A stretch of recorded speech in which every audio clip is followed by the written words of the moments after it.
बकौल राजा साहब के वो मार्च 1983 में काबल जेल से रहा हुआ था। और ये कि नजीबुल्लाह ने भुट्टो बरदरान को खुश करने के लिए राजा को जेल में रखा हुआ था। गो के अफगान कॉमरेड और रईस खाद नजीब भी जानता था कि राजा एक सच्चा इनकलाबी है। बिलफर्ज राजा की ये दलील मान ली जाए तो उस वक्त के हकीकी वाक़यात राजा की बात की मुकम्मल नफी करते हैं। हम सब साथी इसके गवाह हैं कि जून 1982 में मुर्तज़ा ने अपनी तकरीर में बताया था कि नजीब ज़िया से गुलबदीन के बदले हमें उसके हवाले करना चाहता है। अगर ये बात दुरुस्त है तो फिर हमें पहले काबल हुकूमत से लड़ना होगा। मुर्तज़ा ने मजीद बताया कि कल नजीब से उसकी मीटिंग हुई थी, जिसमें नजीब का रवैया बहुत ख़राब था और बेशुमार शिकायतों में एक ये भी थी कि हम अपनी तंजीम से सही इनकलाबियों को निकाल देते हैं। इसके अलावा उसने बताया कि वो राजा अनवर को रहा करने वाला है, तो जिसके जवाब में मुर्तज़ा ने नजीब को बताया कि इससे कोई फर्क नहीं पड़ता कि आप राजा को रहा करो या ना करो, क्योंकि आपने उसको जेल में हर तरह की सहूलतें दे रखी हैं। उसकी जेल सिर्फ एक दिखावा है। मुर्तज़ा ने बताया कि खाद के एक बड़े अफसर ने उसको मालूमात दी हैं कि राजा अनवर कई कई दिन जेल की बजाय काबल में सरकारी मेहमान खाने में भी रहता है, और जहां उसकी हर तरीके से खातर मदारत की जाती है। खाद वालों ने हाल ही में कुछ अरसा कबल किसी अफगान फिल्मी एक्ट्रेस से राजा की मंगनी भी करवा दी है। मुर्तज़ा के बकौल उसकी मालूमात के मुताबिक राजा जेल में रहते हुए खास कैदियों से अपना तारुफ एक पाकिस्तानी हुकूमत का एजेंट, जिसको खाद वालों ने गिरफ्तार किया हुआ है, के तौर पर करवाता है और फिर उनका इत्मीनान जीत कर उनसे राज हासिल करके खाद को फराहम करता है। बहरहाल ये सब चीज़ें अपनी जगह, मगर ये बात सच है कि भुट्टो बरदरान नजीब से नाखुश होकर अगस्त 1982 में काबल से दमिश्क जा चुके थे और अल जुल्फ़कार के कारकुन बशमूल लीबिया में नौकरी के लिए जाने वाले मलगरी भी अक्टूबर 1982 तक तराबलस आ चुके थे। अगर नजीब ने मुर्तज़ा को खुश करने के लिए ही राजा को जेल में रखा हुआ था, तो फिर राजा को मुर्तज़ा के जाने के फौरी बाद ही जेल से रहा कर देना चाहिए था। राजा साहब को मुर्तज़ा के चले जाने के 9 या 10 माह तक नजीब ने किसको खुश करने के लिए जेल में रखा? तो जाहिर है कि राजा साहब जेल में जिस मकसद के लिए रखे गए थे, यानी कि अफगान इनकलाब के दुश्मन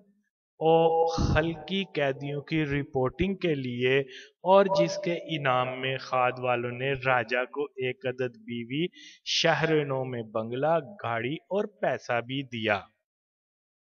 राजा साहब एक तरफ तो लिखते हैं कि मुर्तज़ा ने शौकत अली पर हर किस्म का दबाव इसलिए डाला कि वो राजा के खिलाफ कोई गवाही दे सके। मुर्तज़ा के दबाव की परवाह किए बगैर अपनी बीवी और होने वाले बच्चे की जिंदगी दांव पर लगा दी, मगर शौकत अली ने दोस्त से गद्दारी ना की। और आगे चलकर मजीद लिखते हैं कि मुर्तज़ा ने शौकत को लीबिया के लिए रवाना भी कर दिया। यकीन है कि राजा साहब इसका जवाब भी कभी नहीं दे पाएगा कि शौकत अली को मुर्तजा ने आपके खिलाफ गवाही ना देने पर सजा के तौर पर सहराए आजम के बेरहम रेतले टीलों की नजर कर दिया, या मुर्तजा ने शौकत साहब को इनाम के तौर पर लीबिया भेजा, जिसकी वजह से शौकत साहब आज अरबों के मालिक बन गए हैं। अगर हो सके तो इसका जवाब जरूर दे दीजिएगा। सिर्फ गुस्से और नफरत में लिखी कोई भी तहरीर हक की दलील नहीं होती, और ख़ास तौर पे जिसमें बेशुमार झूठे वाक़यात को तरतीब दिया गया हो। हक तो मुर्तज़ा का बनता था कि वो एक द टेररिस्ट ऑथर राजा अनवर के नाम से किताब लिखता, क्योंकि हकायक सबूत और साथियों के बयानात के मुताबिक आपने माल खाया बटोज का, असला पकड़वाया अल-जुल्फ़कार का, इस्लामाबाद में बंगला बनवाया कई कनाल में, और माशाल्लाह क्या टोर हैं, लैंड क्रूजर के जोर हैं। अब तो नए नए शौक हैं, और वो भी वारस के जागीरदार चौधरी हशमत के ज़ौक़ पर गरे हुंड पालने के जोश हैं। वो जो कल तक जागीरदारों और सरमायादारों को दुनिया की सबसे बदतरीन मखलूक कहता था, आज उसमें उनके रंग की झलक क्यों? हौसला है सीना तान कर ऐलान कर सको कि 40-45 साल तक मैं सोशलिज्म का जो राग गाता रहा वो बेसुरा था। असल सुर तो सरमायादारों की नौकरी चाकरी और जागीरदारों का रूप धारना है। इसलिए भी कहते हैं पैसा हो चाहे जैसा हो। इनकलाब के गीत सुनाकर जागीरदारों और सरमायादारों के सेज सजाते जाओ, गिरगिट राजा की तरह रंग बदलते जाओ। राजा की बेवकूफ़ी, जहालत और कीना परवरी की इंतहा का अंदाज़ा इस बात से भी लगाया जा सकता है कि उसने अपनी किताब में जिस बात का सबसे ज़्यादा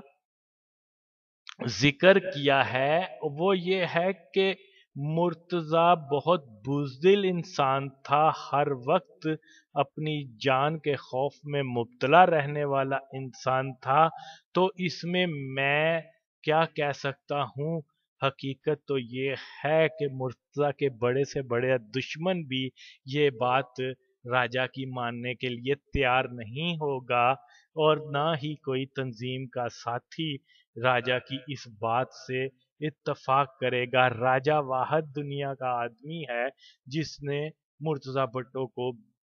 बेइंतहा बुज़दिल करार दिया,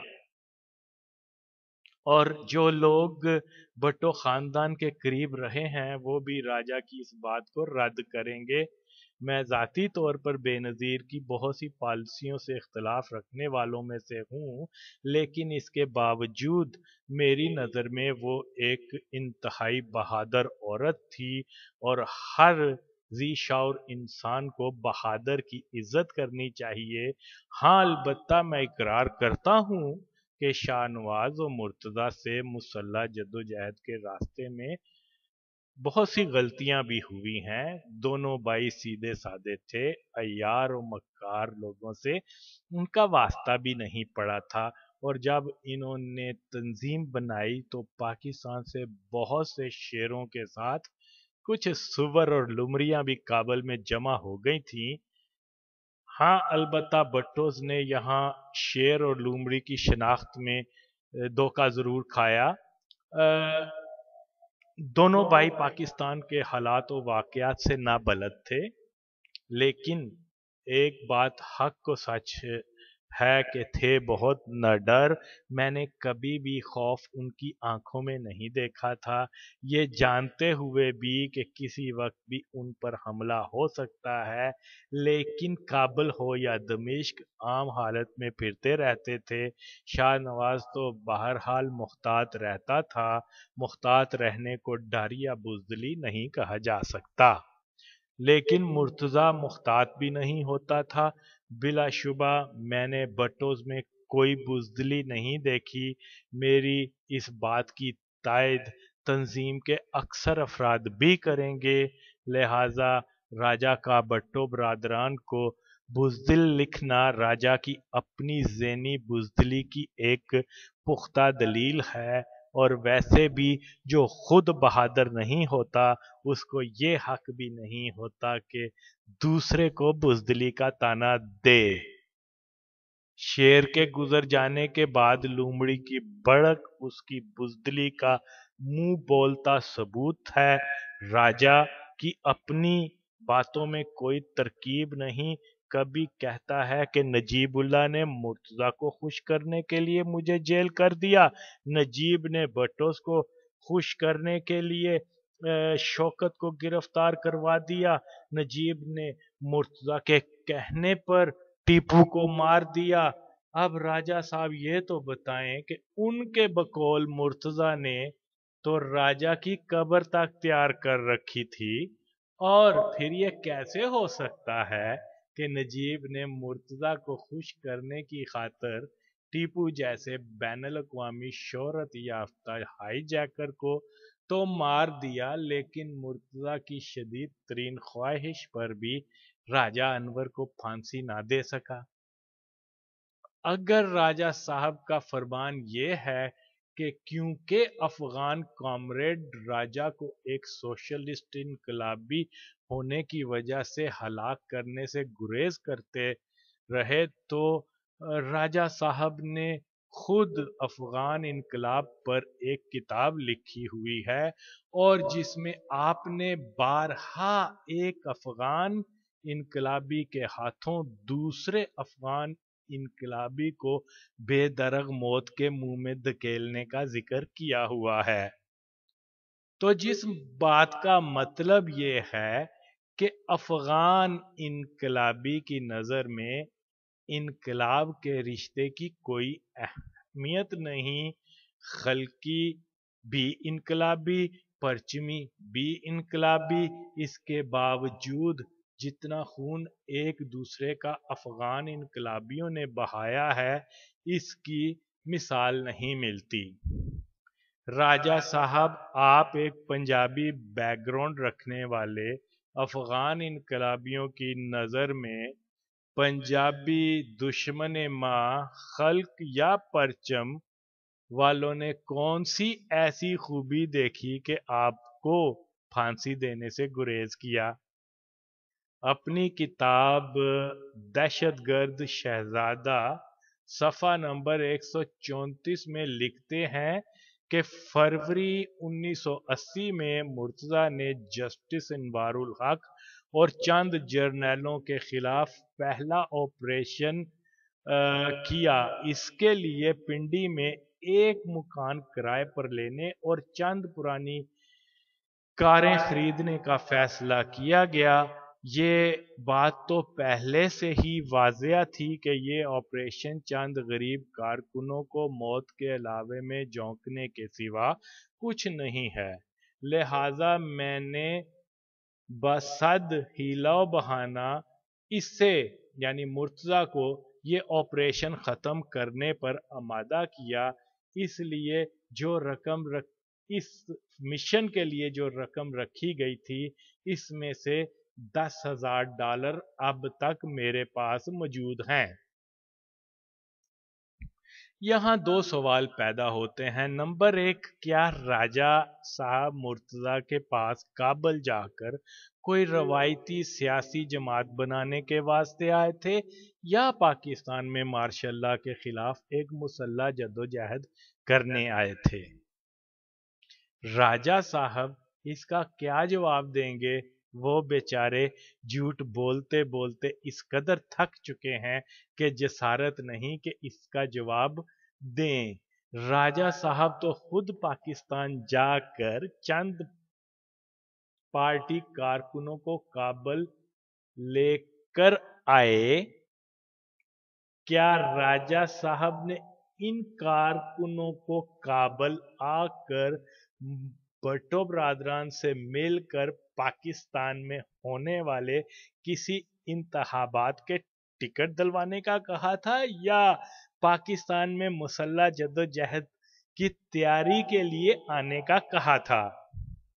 राजा साहब, अगर आप ये कहें कि मुर्तज़ा के पास जाने से कबल आपको मालूम नहीं था कि मुर्तज़ा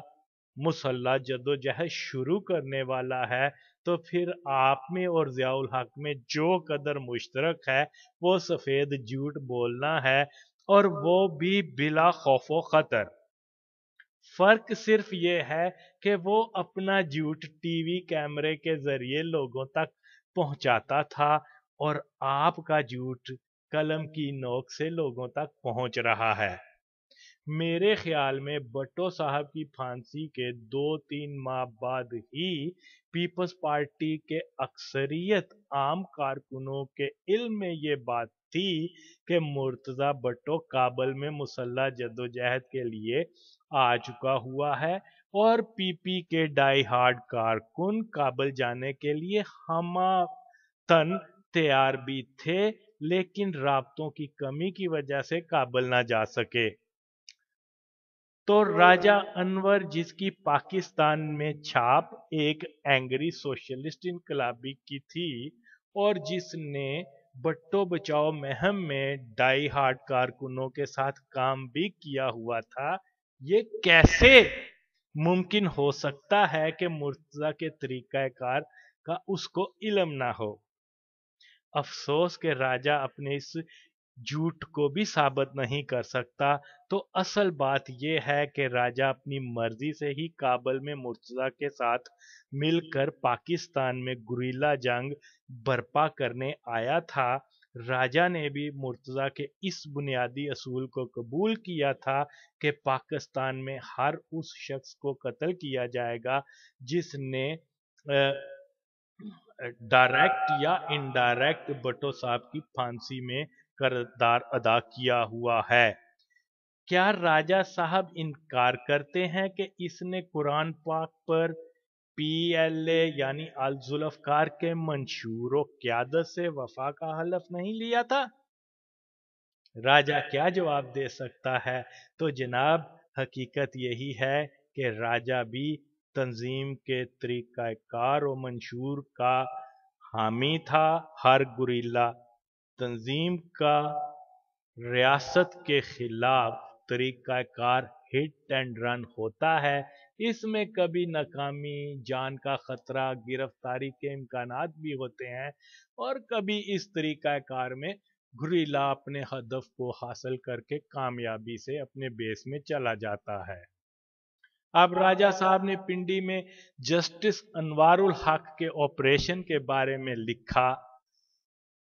कि अगर इस पर अमल दरामद किया जाता तो चंद गरीब कारकुनों की लाजिम मौत हो जाती।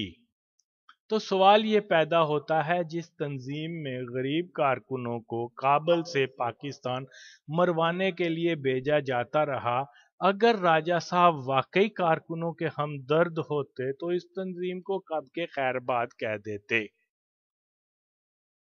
हो सकता है कि राजा साहब ये सफाई पेश करें कि वो काबल में मुर्तज़ा और अफगानों के नरखे में था, इसलिए ऐसा ना कर सका, लेकिन ये एक कमज़ोर दलील और मुनाफ़कत के सिवा कुछ नहीं है कि उसके अपने बयान के मुताबिक फरवरी 1980 तक इसको मालूम हो चुका था कि मुर्तज़ा के ऑपरेशन गरीब कारकुनों को मौत के अलावे में झोंकने के अलावा कुछ नहीं है, और इसके बावजूद राजा इस तंजीम का हिस्सा क्यों रहा? अगस्त 80 तक राजा शाहनवाज के साथ यूरोप के दौरे पर भी आया, और यहाँ इसने اس ہی غریب کارکن کش تنظیم کے تائید و حمایت میں جوشیلی تقاریر بھی کی، یورپ میں آباد پاکستانیوں کو اس ہی تنظیم کی مالی مدد کرنے کا زور بھی دیا، اور لطف کی بات یہ ہے کہ راجا نے یورپ میں تنظیم کی مالی امداد کے لیے بینک اکاؤنٹ بھی اپنے ہی نام پر کھولے، جس میں ہزاروں ڈالر جمع بھی ہوئے اور لکڑ ہضم پتھر ہضم۔ تو جناب راجا صاحب کم از کم اگست 1980 سے لے کر اکتوبر 1980 تک تو مرتضی اور افغانوں کے نرخے میں آپ نہیں تھے، آزادی کے ساتھ آزاد یورپ کا دورہ کر رہے تھے۔ اگر چاہتے تو کسی بھی یورپی ملک میں سیاسی پناہ کی درخواست دے کر غریب کارکن کش تنظیم مرتضی اور نجیب سے اپنی جان چھڑا سکتے تھے، لیکن ایسا نہیں ہوا، جو دلیل ہے کہ راجا اس وقت تک تنظیم کے ساتھ رہا جب تک اس کو نشہ خان نے رنگے ہاتھوں منہ بولی اور بھٹو برادران کے قتل کی سازش میں پکڑا نہیں گیا، جس کا مطلب یہ ہے کہ تنظیم نے اس کو چھوڑا تھا۔ راجا نے بحوالہ اس کی کتاب ایک بزدل احسان فراموش، انقلاب دشمن جاگیردار مغرب نواز غریب کارکنوں کی زندگیوں کے ساتھ کھیلنے والے مرتضی اور شاہ نواز کو سب کچھ جانتے ہوئے بھی نہیں چھوڑا تھا، اور ظاہر ہے کہ اگر بھٹو برادران اس کو غدار قرار نہ دیتے تو راجا بھی اس تنظیم کا ایک اہم حصہ ہی ہوتا، جس تنظیم اور اس کی قیادت کے خلاف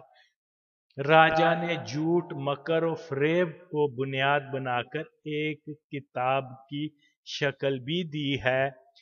اس کے بعد دوسرا سوال یہ پیدا ہوتا ہے کہ جس کسی نے بھی کتاب پڑھی ہے وہ گواہ ہے کہ راجا نے اقرار کیا ہے کہ مرتضی کا دیا $10,000 آج تک راجا کے پاس موجود ہے۔ اب اس کے بارے میں مرتضی کہتا تھا کہ راجا انور کا شروع سے ہی اصرار تھا کہ اس کو کابل سے پاکستان میں محفوظ ٹھکانے بنانے، کاریں خریدنے اور نئے کارکنوں کی بھرتی کے لیے پاکستان روانہ کیا جائے۔ اس کام کے لیے $70,000 سے $90,000 تک کا طالب تھا، لیکن اتنی بڑی رقم میرے لیے ممکن نہیں تھی، اس لیے میں نے بڑی مشکل سے $55,000 کا بندوبست کر کے راجا کو دیا تھا، جس کا نتیجہ نہ تو کوئی محفوظ گھر، کاریں اور نہ ہی بہت سے کارکنوں کی بھرتی ہو پائی، اور راجا نے گھروں کے جو کاغذات دکھائے وہ بھی جعلی نکلے۔ اب مسئلہ یہ ہے کہ راجا صاحب کہتے ہیں $10,000 اور مرتضی کا دعویٰ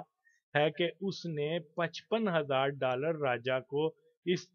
کام کے لیے دیے تھے۔ ہو سکتا ہے دونوں پارٹیاں اپنے دعوے میں کمی یا زیادتی کرتی ہوں، تو ہم فرض کر لیتے ہیں کہ رقم 25,000 سے لے کر $30,000 تک کی ہو سکتی ہوگی،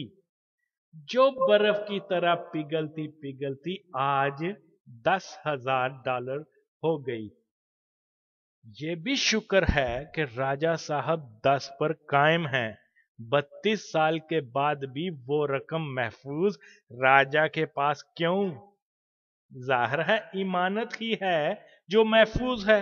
تو راجا صاحب اتنا عرصہ گزر گیا، آپ نے کس کی ضمانت پہ امانت کو اتنے زمانے اپنے پاس رکھا ہے؟ یہ رقم اگر آپ کسی اسلامی بینک کی بجائے کافر بینک میں رکھتے تو اب سود تو آپ نہیں کھاتے ہوں گے،